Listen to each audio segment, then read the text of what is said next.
Eu tenho feito aqui a exposição de alguns salmos selecionados dentro do que é conhecido como o livro 2 dos Salmos.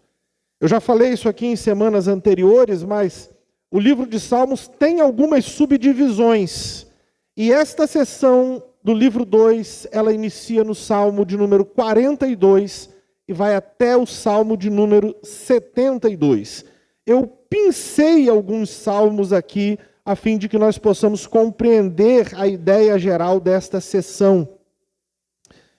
E nós vamos olhar hoje para o Salmo 50 e vamos pensar sobre a seguinte pergunta: performance impressiona a Deus?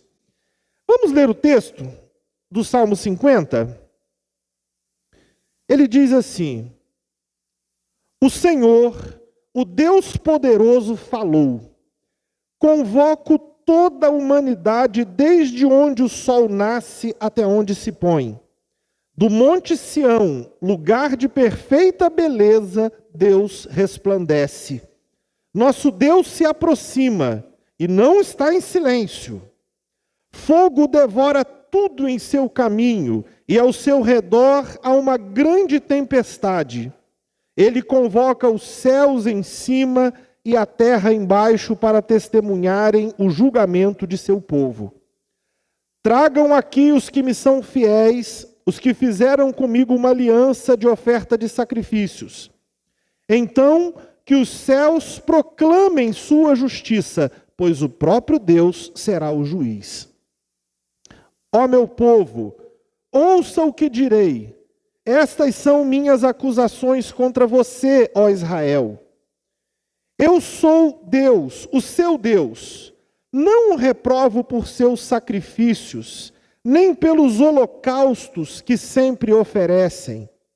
Não preciso, contudo, dos novilhos de seus estábulos, nem dos bodes de seus currais, pois são meus todos os animais dos bosques, e sou dono do gado nos milhares de colinas.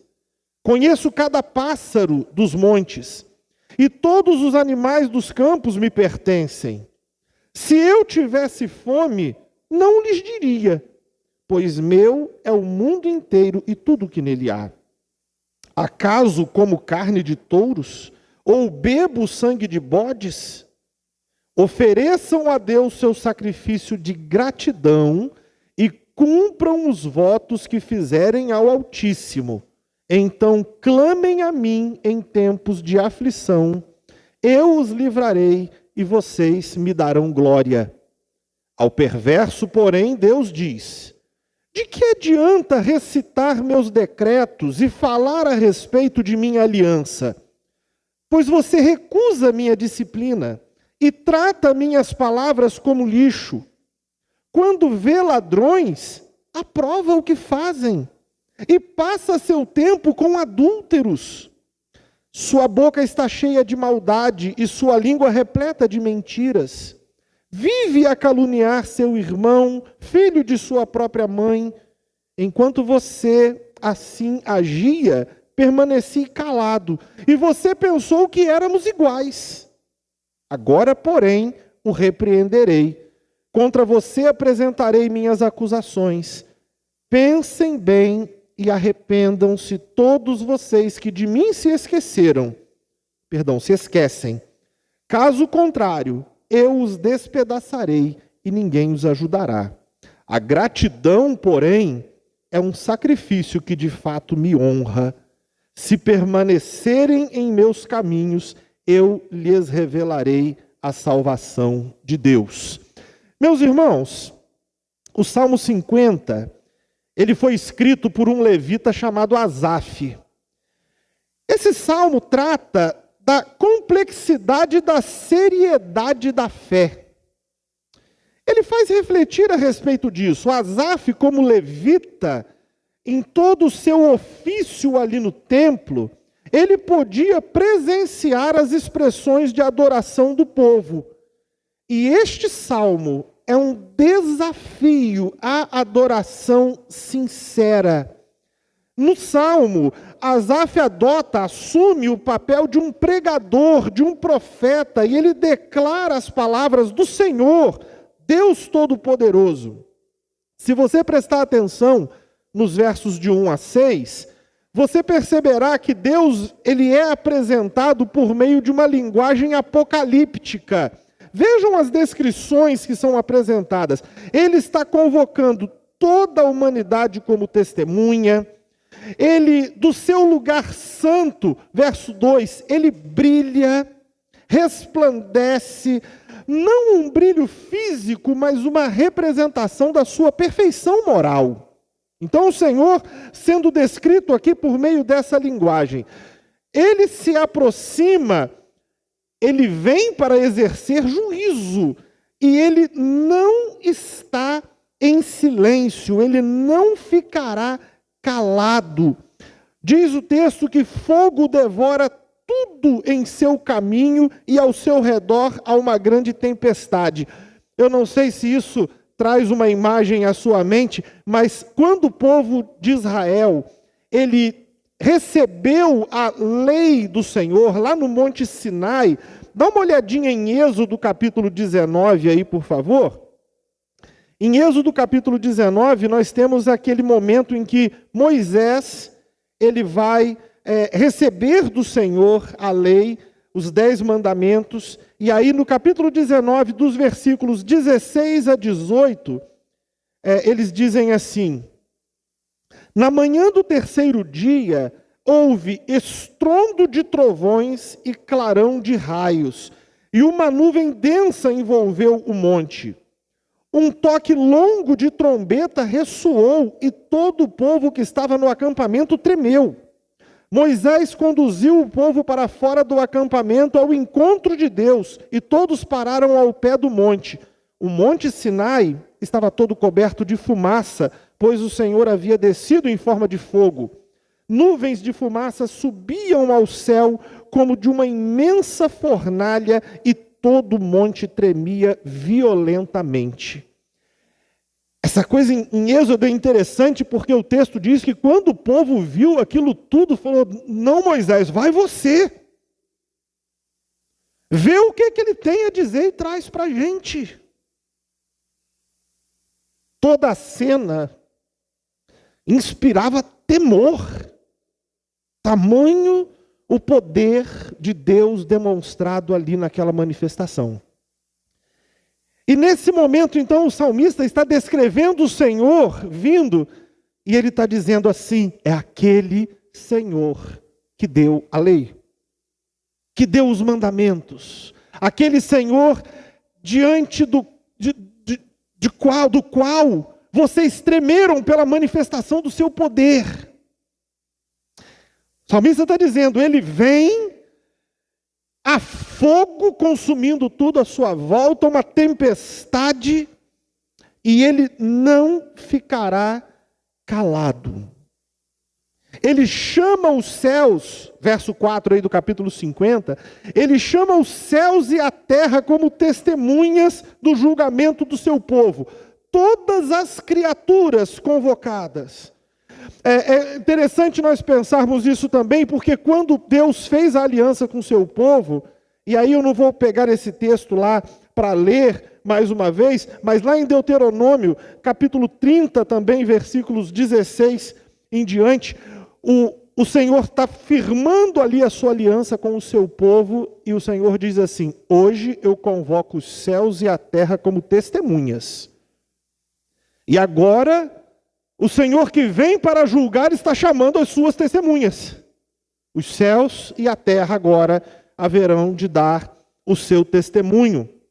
E ele ordena então, versículo 5, que sejam reunidos diante dele todos os que fizeram uma aliança com ele. Todos os que têm uma aliança com ele, sendo reunidos agora para comparecerem diante do Senhor para esse julgamento. E o versículo de número 6, ele diz que os céus, que conhecem muito bem o caráter santo do Senhor, proclamam a sua justiça como juiz. O Senhor é justo. E Deus continua, então, o salmista trabalha isso do versículo 7 ao versículo 13. O Senhor esclarece as suas acusações contra o seu povo.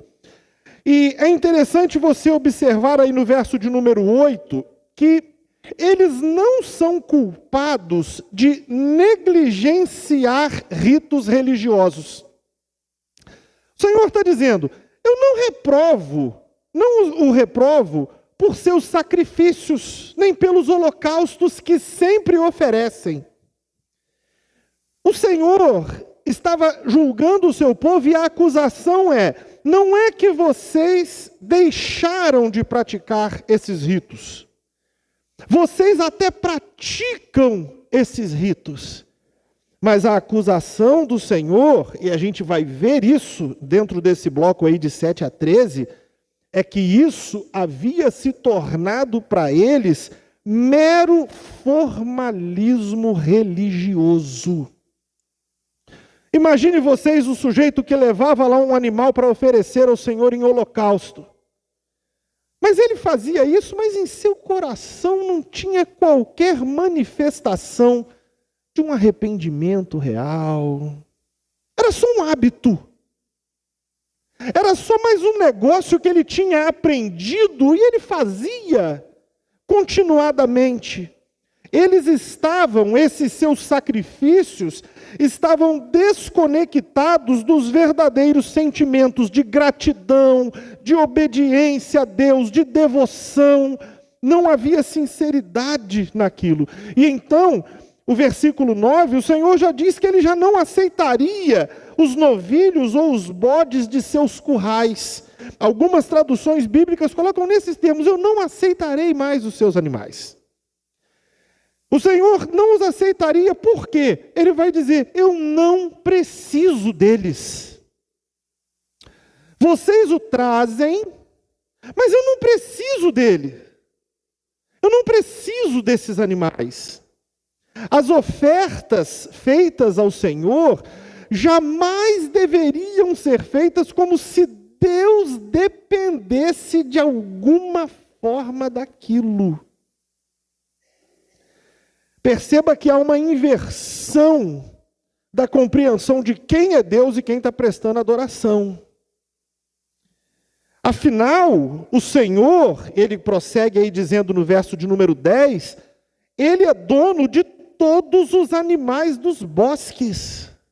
Os milhares de gados, das milhares de colinas, tudo pertence a ele. Ele diz no verso 11 que ele conhece cada pássaro dos montes. E os animais dos campos pertencem a ele também. Ele chega no verso 12 nessa argumentação e diz assim, se eu tivesse fome, ou seja, se precisasse de algo, certamente ele não recorreria ao ser humano para isso. Se houvesse algo que Deus realmente necessitasse, não haveria qualquer necessidade dele recorrer aos seres humanos, porque o mundo inteiro lhe pertence. Além do mais, diz ele no verso 13, ele não come carne ou bebe sangue de animais sacrificados. Ele não faz isso, aquilo não é para que o Senhor seja sustentado. A acusação contra o povo de Deus estava relacionada, então, à motivação do coração deles enquanto adoradores. Eu não sei se você se lembra do caso lá de Caim. Os dois irmãos vão entregar uma oferta ao Senhor. Se você não prestou atenção nisso ainda, vale a pena você considerar isso. Aquele texto diz de uma forma muito interessante assim, o Senhor se agradou de Abel e de sua oferta, mas não se agradou de Caim e de sua oferta. Muitas vezes a gente olha para aquele texto e nós somos inclinados a pensar que o tipo da oferta, uma de animais, outra de cereais, seria o motivo.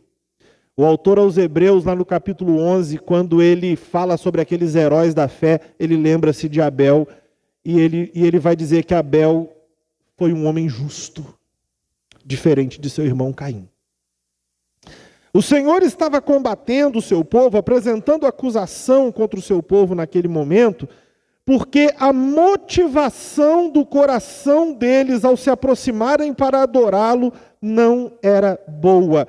E Deus, então, ele apresenta uma certa forma de agir.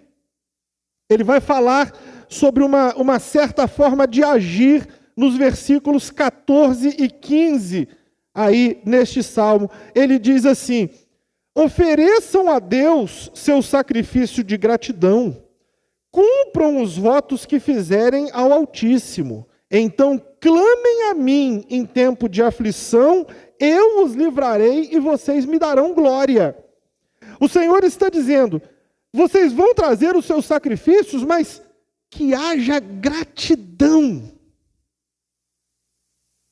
Que não seja uma coisa mecânica, ritualística apenas, formal apenas, mas que haja verdadeira gratidão, uma oferta que expresse um louvor que vem do coração de vocês.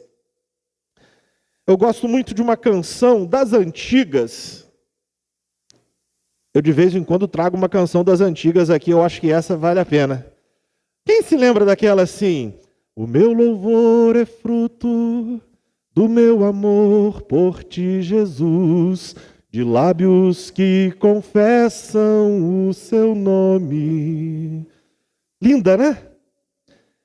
O Senhor estava dizendo para o seu povo, tragam as suas ofertas, mas que seja algo que seja fruto realmente de um coração e de lábios que professam o nome do Senhor. Por trás da forma, haveria de existir uma adoração espiritual.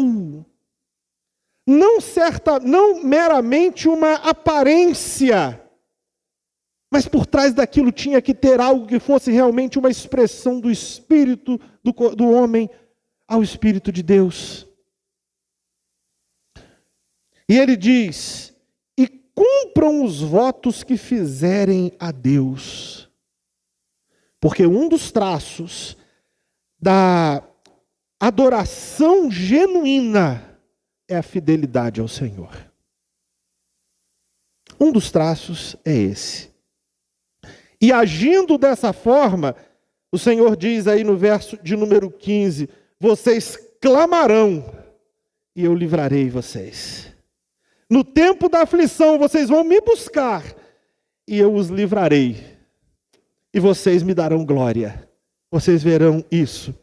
A adoração meramente externa não nos conduz a uma experiência de vida com um Deus presente que age na nossa caminhada. Continuando aí no Salmo, então, do verso 16 ao verso 21, Deus faz um alerta àqueles que são chamados no Salmo de perversos.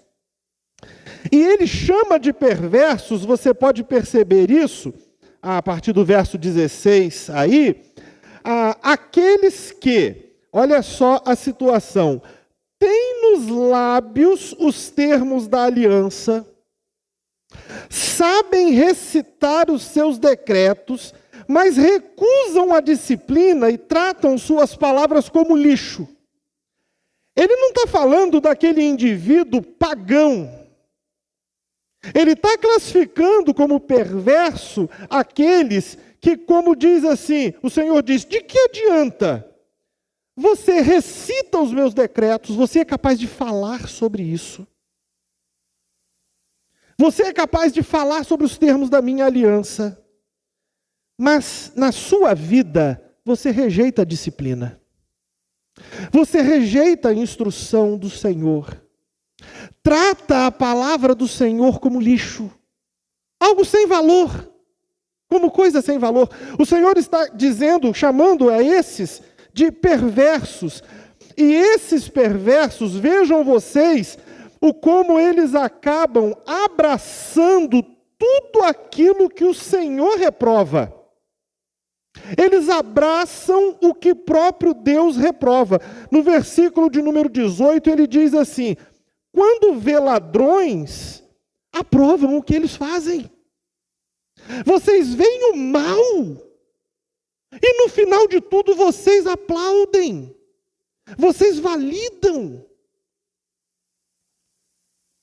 Ele usa uma outra situação ainda aí, que ele vai falar sobre a questão deles se sentirem confortáveis no meio dos adúlteros. Você passa seu tempo com adúlteros.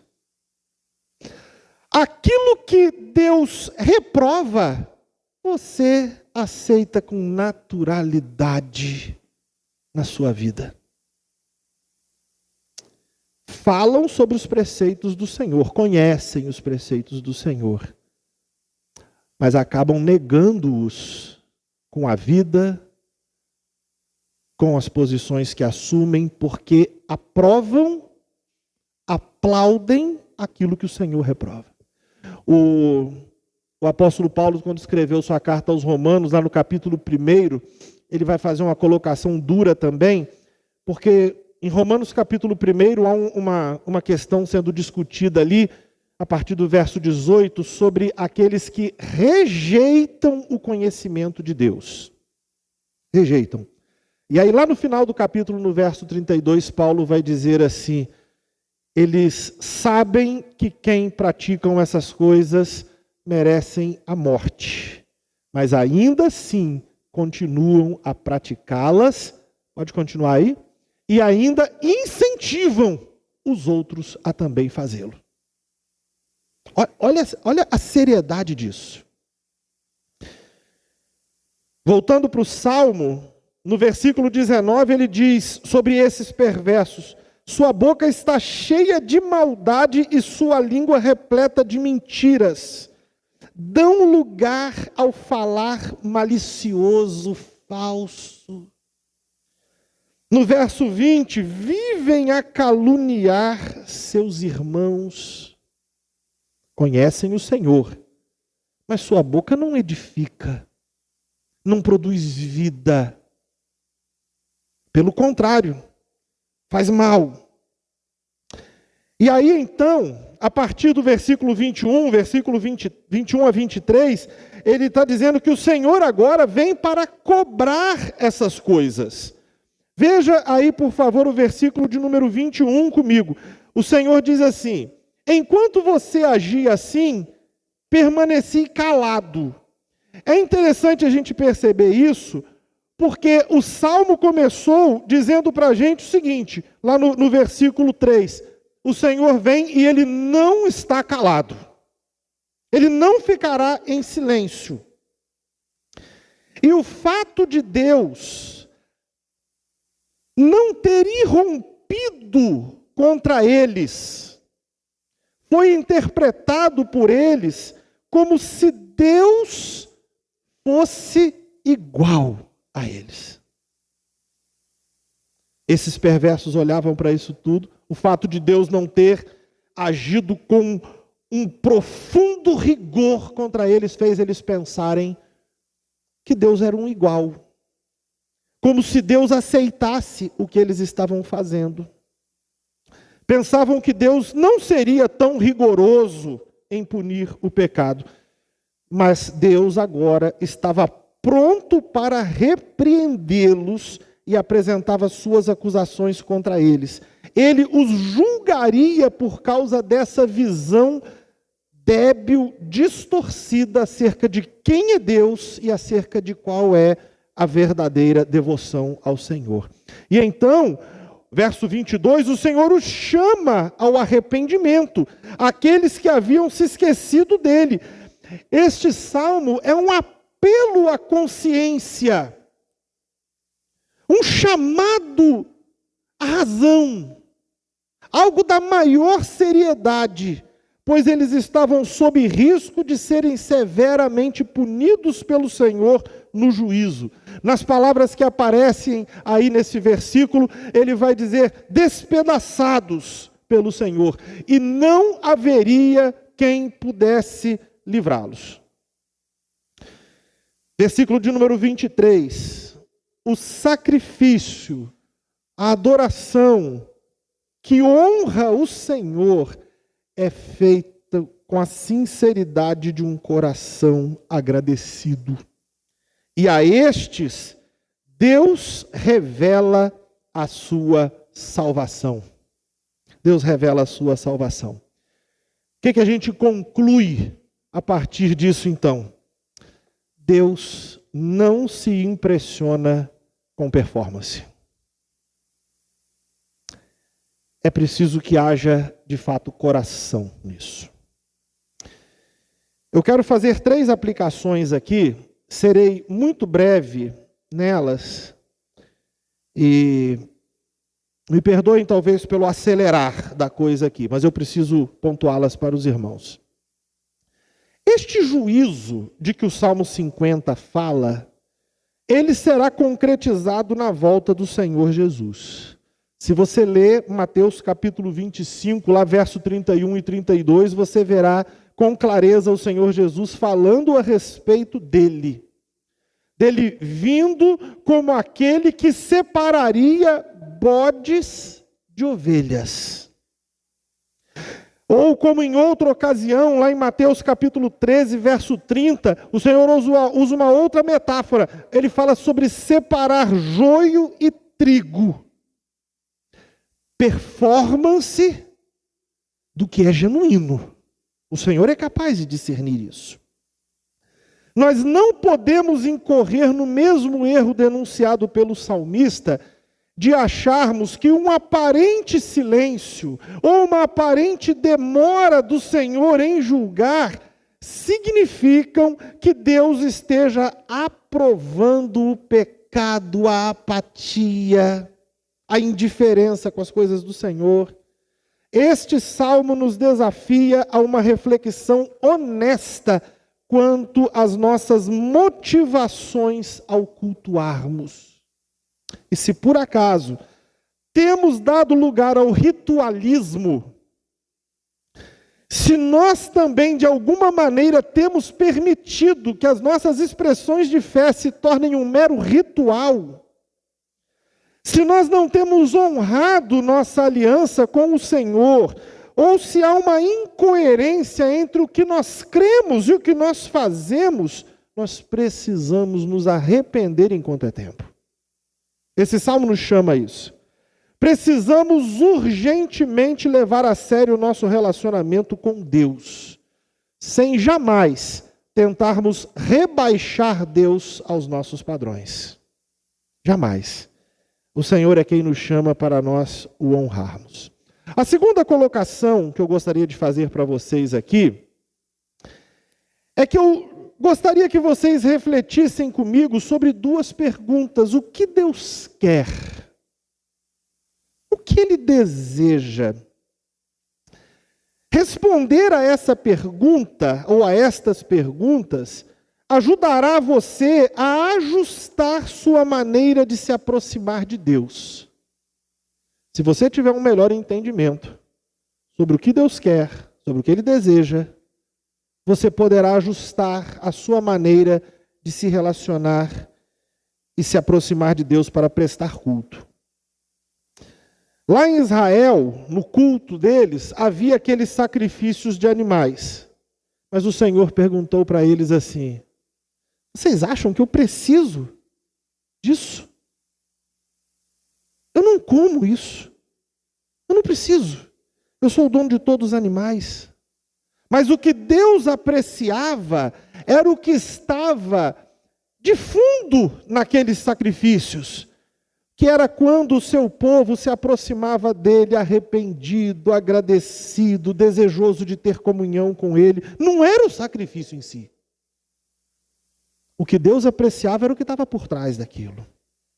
E hoje, nossos rituais, se é que podemos chamá-los dessa maneira são o quê? Nós nos reunirmos em congregação, como povo de Deus, louvar ao Senhor com o nosso canto, refletir sobre a palavra do Senhor, cultivar uma vida santa. Mas a gente deveria fazer a mesma ou as mesmas perguntas. O Senhor precisa disso? Não precisa. O Senhor é adorado nos céus desde a eternidade. A própria natureza e a criação rende louvor à glória do Senhor. Mas Deus aprecia muito receber a sua gratidão. Não é o seu canto. O coro celeste dá um banho na gente. Aquele às vezes brinca assim, vai ser tão bonito no céu quando eu ouço a congregação cantando, deverá ser lindo. Olha, aquele coro celeste dá um banho na gente. Isso aqui é só uma poeirinha do que a gente verá. O Senhor não precisa disso. Mas o Senhor aprecia a nossa gratidão. Como o Senhor disse, essa gratidão me honra. Ele aprecia o nosso louvor sincero. Ele aprecia ver seus filhos reunidos. Ele aprecia ver em nós o desejo de conhecê-lo, o desejo de entender o seu mandamento. Ele aprecia ver o nosso testemunho brilhar. O Senhor Jesus disse assim, a luz de vocês vai brilhar diante dos homens e assim renderá glórias ao Senhor, louvores ao Senhor. O nome de Deus é glorificado. O Senhor Jesus, ele numa conversa com uma mulher uma vez, ele disse que o Pai procura por corações ardentes. Olha lá o Evangelho de João, capítulo 4, versículo 23. Capítulo 4, versículo 23. Ele diz assim, mas está chegando a hora, e de fato já chegou, em que os verdadeiros adoradores adorarão o Pai em espírito e em verdade. O Pai procura pessoas que o adorem desse modo. Espírito e verdade. Não uma coisa meramente formal, mas uma coisa que vem do íntimo. Uma coisa que não é falseada, mas uma coisa verdadeira, sincera.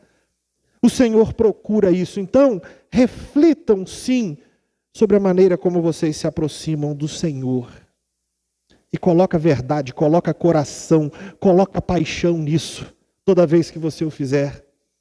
Que quando você for abrir sua boca para cantar, cante mesmo. Lembre-se que o Senhor não precisa da sua voz, mas Ele se alegra nessa comunhão que Ele tem conosco. E a última coisa que eu quero mencionar, somente uma expressão de fé genuína pode proporcionar uma vida cristã com significado. Tem muitas pessoas que começam a caminhada cristã, e você já deve ter visto isso acontecer alguma vez. Começam a caminhada, mas em algum momento fala assim, eu esfriei, eu deixei, eu me desconectei. Quanta gente não passa por isso? Somente uma expressão de fé genuína nos conduz a uma vida cristã com significado. As expressões de fé vazias, elas não agradam a Deus, como nós já vimos, de forma clara, mas também não produzem alegria espiritual para o adorador. Eu lembro-me, mais uma vez, falando sobre Deus estabelecendo ali a sua aliança com o seu povo, lá em Deuteronômio 28, versículo 1, e depois no verso 15, ele vai começar no versículo 1, dizendo, olha, se vocês me obedecerem, se vocês cumprirem fielmente esses mandamentos que hoje eu dou para vocês, vocês serão abençoados em tudo, vocês serão felizes.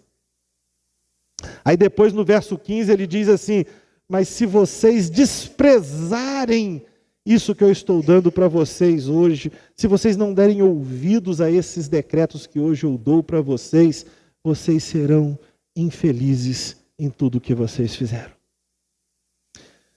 Uma expressão de fé falseada não produz vida, alegria espiritual para o adorador. O que eu quero dizer para você é que em Cristo há uma riqueza imensa de bênçãos, de alegria que estão disponíveis para quem mergulha no Senhor. Para quem mergulha no Senhor. Nós devemos então recusar com muita firmeza todo simulacro de evangelho. Se você de alguma forma olha para e fala assim, isso é um simulacro, muda isso. Experimente uma vida cristã com profundidade e você verá o benefício disso. O Salmo, ele foi concluído com as seguintes palavras, lá no versículo 23, o finalzinho dele: se permanecerem em meus caminhos, eu lhes revelarei a salvação de Deus. O Senhor Jesus, no Evangelho de João, capítulo 15, versos 10 e 11, ele usa algo parecido. Ele vai dizer que se vocês permanecerem em mim. Evangelho de João, capítulo 15, versículos 10 e 11. Ele vai falar sobre essa relação. Coloca aí para mim, Davi, por favor. Quando vocês obedecem a meus mandamentos, permanecem no meu amor, assim como eu obedeço aos mandamentos de meu Pai e permaneço no amor dele. Eu lhes disse essas coisas para que fiquem repletos da minha alegria. Continua? Sim, sua alegria transbordará. Se nós estivermos de fato experimentando uma vida de adoração genuína, a gente experimentará a verdadeira alegria no Senhor. Amém? Fechem seus olhos, vamos orar.